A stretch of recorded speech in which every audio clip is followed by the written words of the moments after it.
آپ سے کہہ رہا ہوں نا میں یہاں ہوں تو آپ کو فکر کرنے کی ضرورت نہیں ہے. اب چاہیے آپ ہیں تو تسلی ہے مجھے. فکر رہے گی مزنا کی مجھے. میں ماں ہوں نا. ماں ہونا کیا ہوتا ہے یہ تو وہی عورت جان سکتی ہے جو کبھی ماں بنی ہو.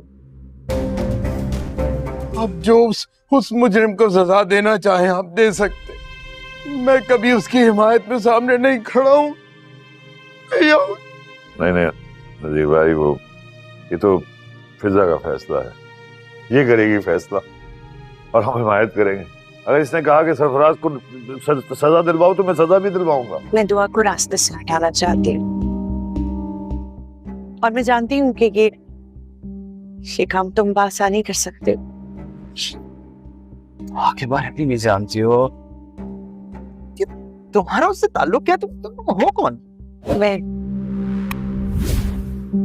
میں نوشروان غزنوی کی پہلی بیوی. واہ واہ، کیا بات ہے. شاہ سے زیادہ شاہ کے وفادار ہیں آپ. ٹھیک ہے بھائی. تب وہ تمہاری اصلیت سے واقف نہیں تھی. ہاں لیکن اس سے کوئی فرق تو نہیں پڑتا. سچ تو یہ ہے کہ حصے میں تو میرے پہلے آئی.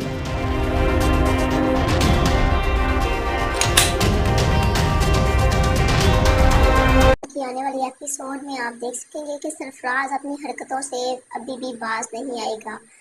فضا کافی زیادہ سرفراز کی وجہ سے پریشان ہوتی ہے کہ سرفراز جیسے شخص سے میری شادی آخر کیوں ہوئی، کیوں میری زندگی خراب ہونی تھی. دعا فضا کو کافی زیادہ سمجھاتی ہے اور کہتی ہے کہ تمہاری قسمت بری نہیں ہے بلکہ وہ شخص برا تھا. اب تو تم اسے ایک خوفناک خواب سمجھ کر بھول جاؤ. سرفراز کا باپ اب فضا کے پاس آئے گا اور فضا سے کہے گا تم جو بھی سزا سرفراز کو دینا چاہتی ہو دے سکتی ہو، میں اس کو بچانے کے لیے کوئی کوشش نہیں کروں گا. فضا کا باپ کہتا ہے کہ فیصلہ تو اب فضا ہی کرے گی کہ وہ سرفراز کو چھوڑتی ہے یا کوئی سزا دینا چاہتی ہے.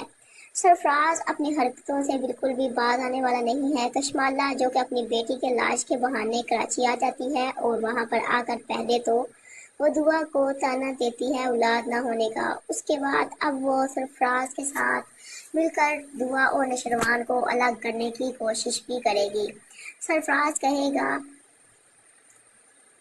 کہ حیرت ہے تم پر کہ تم دعا کے بارے میں اتنا سب کچھ جانتی ہو اور نشروان کو آخر تم ہو کون. تو کشمالہ بتائے گی کہ میں نشروان غزنوی کی پہلی بیوی ہوں اور میں نشروان سے محبت کرتی ہوں، مگر نشروان دعا سے محبت کرتا ہے اور میں نہیں چاہتی کہ دعا ان کی زندگی میں رہے. اس لیے میں چاہتی ہوں کہ دعا کو تم ختم کر دو یا پھر کچھ ایسا کرو کہ نشروان خود اس کو طلاق دینے پر مجبور ہو جائے.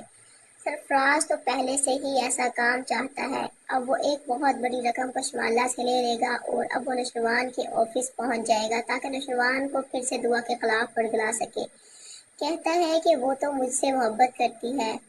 نشروان کہے گا کہ تب وہ تمہاری اصلیت سے واقف نہیں تھی اس لیے تم سے محبت کرتی تھی، اب وہ مجھ سے محبت کرتی ہے. سرفراز کی یہ باتیں سن کر جعفر کو تو بہت ہی زیادہ غصہ آ رہا ہوگا سرفراز پر، اور سرفراز کے لیے بس جعفر ایک حکم کا پابند ہوگا کہ کب مجھے نشروان حکم دے اور میں اس شخص کو ختم کر ڈالوں. مگر سرفراز اپنی حرکتوں سے پھر بھی باز نہیں آئے گا اور کہے گا کہ جو بھی تھا دعا پہلے میرے حصے میں آئی تھی. اب نشروان کو سرفراز پر بہت ہی زیادہ غصہ آئے گا اور اپنا وہ پستول نکال کر سرفراز کو مارنا چاہے گا. کشمالہ کو پہلے ہی نشروان اپنی زندگی میں شامل نہیں کرنا چاہتا تھا، مگر اماں سائی اور بابا سائی کی وجہ سے کشمالہ نشروان کی زندگی میں تھی. اب جب نشروان کو کشمالہ کی حرکتوں کا پتہ چلے گا تو نشروان کشمالہ کو طلاق دے دے گا.